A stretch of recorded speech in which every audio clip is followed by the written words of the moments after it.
कांग्रेस और आम आदमी पार्टी के बीच आज ये बैठक काफी अहम है, क्योंकि समय गुजरने के साथ साथ क्षेत्रीय दलों की नाराजगी लगातार बढ़ती जा रही है। इसके पीछे की सबसे बड़ी वजह हाल ही में संपन्न हुए 5 राज्यों के विधानसभा चुनाव में कांग्रेस को मिली करारी हार है। बावजूद इसके कांग्रेस 291 सीट पर अकेले चुनाव लड़ना चाहती है, यानी सीधे कहें तो गठबंधन का हर एक दल गांठ में फांस है और सबसे बड़ी गांठ कांग्रेस की है।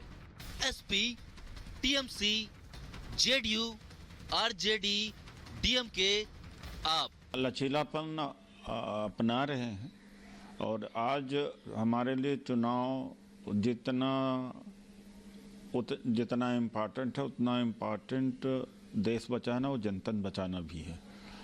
इसीलिए इंडिया गठबंधन बना हुआ है और लेना देना तो होगा, लचीलापन तो अपनाना पड़ेगा सबको, कहीं विपक्ष को कहीं कांग्रेस को करना पड़ेगा। तो प्राथमिकता इस देश को में है कि संविधान बचाए और जनता बचाया जाए। अब चर्चा के सिलसिले जारी हुए हैं और मुझे लगता है कि अच्छे परिणाम निकलेंगे। गठबंधन में शामिल कोई भी दल समझौता करने या पीछे हटने को तैयार नहीं है, यानी ये कहना गलत ना होगा कि 24 की लड़ाई के लिए विपक्षियों ने गठबंधन तो कर लिया, लेकिन अभी तक उस समीकरण पर बात नहीं बनी जिसके जरिए मोदी से लड़ाई लड़नी है। एक तरफ जहां गठबंधन में गांठ नजर आ रही है, वहीं दूसरी तरफ पीएम मोदी की गारंटी नित नए आयाम गढ़ रही है। Bureau report, Republic Bharat. तो बेशक आम आदमी पार्टी और कांग्रेस के बीच में सीट शेयरिंग को लेकर आज एक बैठक होनी है, लेकिन इंडी गठबंधन में देखा जाए तो सीट शेयरिंग को लेकर सर्फ टव्वल का दौर है कि खत्म होने का नाम नहीं ले रहा है। यही एक बड़ी वजह है कि इंडी गठबंधन के तमाम नेता सीट शेयरिंग पर अपनी अपनी ढपली, अपना अपना राग अलापते हुए नजर आ रहे हैं। बंगाल, बिहार, पंजाब के बाद अब बात उत्तर प्रदेश तक आ गई है और उत्तर प्रदेश में भी सीट शेयरिंग को लेकर जो घमासान का दौर है वो देखने को मिल रहा है। और बीजेपी इन सबको देखकर इसे स्वार्थियों का गठबंधन करार दे रही है। रिपोर्ट देखिए।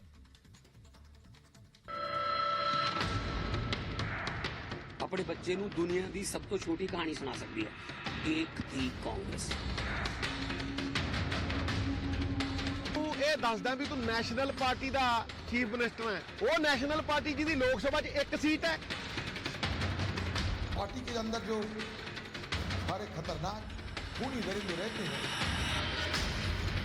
अगर मायावती इस गठबंधन में जुड़ती है तो ये इंडिया गठबंधन के लिए फायदा होगा। बात का भरोसा आप में से कौन दिलाएगा? इंडी मेरा कैसे बनेगी बात? करियर का सवाल, सीट शेयरिंग पर फंसी बात। स्वार्थ के लिए जुटे, इसीलिए सीटों पर बटे। इंडी गठबंधन में एकजुटता का दिखावा करने का नाटक जारी है। राज्यों में एक दूसरे पर तीखे हमले बोलने वाले दल तो बीजेपी में एक गुट का दावा करते हैं। इस राजनीतिक खेल से विपक्ष के नेता न केवल जनता को गुमराह करने की कोशिश कर रहे हैं, बल्कि खुद भी कंफ्यूज दिखाई दे रहे हैं। ताजा दरार यूपी में देखने को मिल रही है। यहाँ सपा और बीएसपी एक दूसरे पर हमले बोल रहे हैं। अखिलेश यादव ने मायावती सरकार पर सवाल उठाए। इंडिया गठबंधन मायावती को भी जोड़ना चाहता है, तो क्या अगर मायावती इस गठबंधन में जुड़ती है तो ये इंडिया गठबंधन के लिए फायदा होगा या नहीं होगा? उसके बाद का भरोसा आप दिलाओगे? बात का भरोसा आप में से कौन दिलाएगा? तो मायावती ने भी सोशल मीडिया प्लेटफॉर्म एक्स पर पोस्ट करके अखिलेश को उनके दामन के दाग याद दिला दिए। उन्होंने लिखा, अपनी और